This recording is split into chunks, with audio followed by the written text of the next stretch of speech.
Hello everyone, good morning. Welcome back to my channel. আমি কৃত্তিকা। আজ 24শে জানুয়ারি, সরস্বতী পুজোর দ্বিতীয় দিন, মানে শীতল ষষ্ঠী, ঠান্ডা খাবার খাওয়া, গোটা সিদ্ধ খাওয়ার দিন। আমার শ্বশুরবাড়িতে এইসব নিয়ম কঠোরভাবে পালন করা হয়, তবে এমনটা নয় যে আমাদের ওপর চাপিয়ে দেওয়া হয়। আমরা যদি এখানে থাকি তো অবশ্যই আমরা এই নিয়ম আমাদের ইচ্ছা মতোই পালন করি। এই নাও গোটা সেদ্ধ আর মিষ্টি মা দিল। বিশাল রান্না বান্না চলছে। এই চুনো মাছটা মা আমি ভাজবো, ঠিক আছে? ও ও, এটা কি হচ্ছে? মাছের কালিয়া। আর কি কি? আলু পোস্ত রান্না হয়ে গেছে? বাহ বাহ, এই তো অনেক রান্না হয়ে গেছে।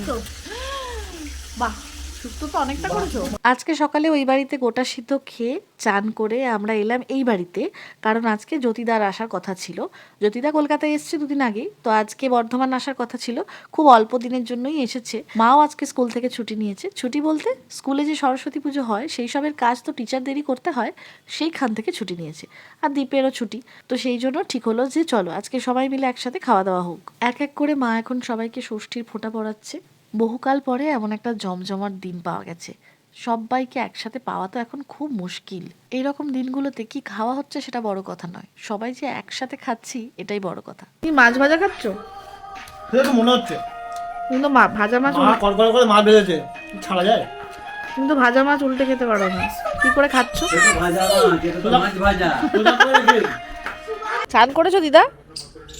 টব এগুলোতে করে গাছ নিয়ে যাব কলকাতার। হ্যাঁ, কলকাতার বাড়িতে রাখবো সেই জন্য। হ্যাঁ বল।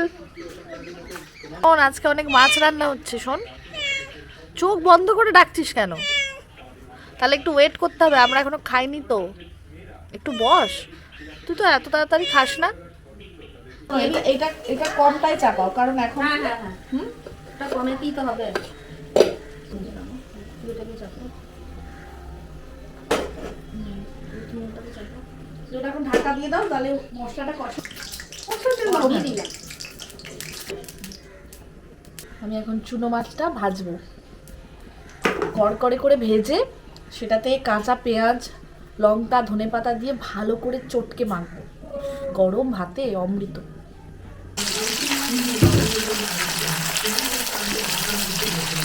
চুনো মাছটা ভাজতে ভাজতে মনে পড়লো যে এটাতে তো ধনেপাতা মাখতে হবে, আর ধনেপাতা থাকে আমাদের বাগানেই। চলো আজকে কাঁচি দিয়ে ধনেপাতা কাটবো। অনেক দিন কাটিনি, কারণ দাদু আগে থেকেই সব তুলে রাখে, তাই আমাদের কাটতে হয় না।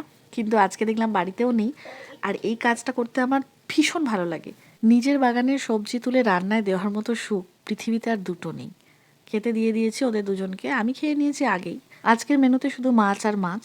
দুই জামাই মাছ পছন্দ করে। প্রথম পাতেই চুনো মাছ ভাজা, লঙ্কা, পেঁয়াজ, ধনেপাতা দিয়ে মাখা, তারপর আলু পোস্ত, কাতলা মাছের কালিয়া, শুক্তো আর পাবদা সর্ষে। এই মহারানী এখন যাচ্ছেন গানের অনুষ্ঠানে, মাঘ উৎসবে। গতকাল আমরা যেখানে গিয়েছিলাম শিলাজিতের প্রোগ্রাম দেখতে। আজকে ক্যাকটাস। শিলাজিতে এটা দেখার ইচ্ছা ছিল। কাঁটা কুটো যেই আসুক আমি যাচ্ছি। একটু একটু সাজবে না, একটা ফুল গুজবে না এখানে কানে? হুম। দেখি বাগানে কিছু পাই।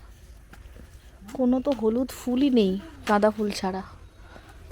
গাঁদা ফুল লাগাতে গেলে মা যদি এখন চেঁচামেচি করে, দেখি একটু স্টাইল করে লাগিয়ে দিই, তাহলে আর কিছু বলবে না। গাঁদা ফুলই লাগাতে হবে মনে হচ্ছে, আর কোনো ফুল নেই হলুদ। এই উচ্ছে ফুলগুলো আছে হলুদ। হি হি। বিয়ের আগে মায়ের প্রোগ্রাম থাকলে সেখানে মা কী শাড়ি পরে যাবে, কী সাজবে, শুধু প্রোগ্রাম না, বিয়ে বাড়ি বা যে কোনো অনুষ্ঠানে, সেগুলো সব আমরা দুজনেই ঠিক করে দিতাম। তো বিয়ের পরে, আমাদের বিয়ের পরে পরে বোন তখন সৌদি আরবে আর আমি ব্যাঙ্গালোরে। তো ফোন করে করে বলতো, দেখ তো এটা পরবো, ভাল লাগছে, এই ফুলটা দেবো, এই শাড়ির সাথে এই ব্লাউজটা হবে। তখন এই সময়গুলো খুব মিস করতাম। যাই হোক, এখন তার ছিটে ফোঁটা তো অন্তত পাচ্ছি। মা তো অনুষ্ঠানে চলে গেল, বাকিরা সবাই এখন খেয়ে দিয়ে রেস্ট নিচ্ছে। আর ননর তো কোনো দিনই দুপুরে ঘুম থাকে না চোখে, তাই শুভম দাদাকে ডেকে এখন গোটা বাগানে খেলে বেড়াচ্ছে। তো ভাবলাম এটাই সুযোগ, ওদেরকে দিয়ে কাজও করানো হবে আর আমার কাজটাও হয়ে যাবে। কয়েকটা গাছ তুলে আনলাম যেগুলো আমি নিয়ে যাব, আর এই টবগুলোতে এবার মাটিটা ভরে নেবে। এই মাটিটা ওরা দুজনে মিলেই জল দিয়ে নরম করে ভালো করে খুঁড়ে রেখেছে সুন্দর করে। ওরা তো এসব করতে বেশি ওস্তাদ আর কি, মাটি ঘাঁটাঘাঁটি। তো এই 3টে গাছ আপাতত নিয়ে যাচ্ছি। আর জ্যোতিদা আজকেই চলে যাচ্ছে, কারণ অনেকগুলো কাজ নিয়ে এসেছে কলকাতায়, তো সেগুলো মিটিয়ে আবার ফিরে যাবে। আমরাও আগামীকাল কলকাতা ফিরে যাব, ছুটি শেষ, আবার কাজে ফিরতে হবে। আর সেই জন্যই আজকে থেকেই গাছগুলো আমি একদম রেডি করে ওই বাড়ি নিয়ে যাচ্ছি। জ্যোতিদা বাসে কলকাতা ফিরবে, তাই দীপ এখন বাস স্ট্যান্ডে ছাড়তে যাচ্ছে। আর তারপরে আমরা দুজনে বেরোলাম একটু কাজে, চলে এলাম মিয়া অমরেতে। ওখানে কিছু স্ন্যাক্স খেলাম যেটা আমাদের খুব ফেভারিট। আর রনর জন্য এদিকে এসো।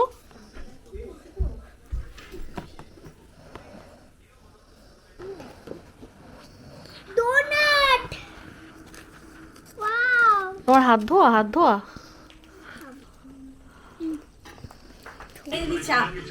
থ্যাংক ইউ সো মাচ রে, তোমাকে চা দিলি।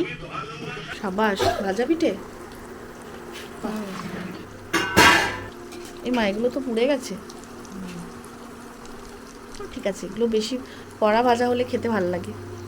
রাত্রে খাওয়া দাওয়া সেরে আমরা আবার ফিরে এলাম আমার শ্বশুর বাড়িতে। এসে দেখলাম মা বই পড়ছে, মানে আমার শাশুড়ি মা। আগের দিনই মাঘ উৎসব থেকে মাকে মিতিন মাসি এনে দিয়েছি, সমগ্র ওয়ানটাই আপাতত এনে দিয়েছি। মৌকে এই 100 টাকাটা দিয়ে দীপ বলেছে যে আমার 100 টাকা পাঠা, আমার কাছে আমার অনলাইনে টাকা নেই। তো মৌ তো পাঠিয়ে দিয়েছে দাদাকে 100 টাকা। এটা একটা ফেক নোট। কি খ্যাপা রে তুই, হ্যাঁ? তুই এটা বাচ্চাদের খেলার নোট, তুই এটা হাত দিয়ে বুঝতে পারলি না? তুই এমন করলে যেন খুব তাড়াতাড়ি দরকার ওর। আমি 100 টাকা পেয়ে গেছি। আমি 1 টাকা পেয়ে গেছি। কালকে মাংস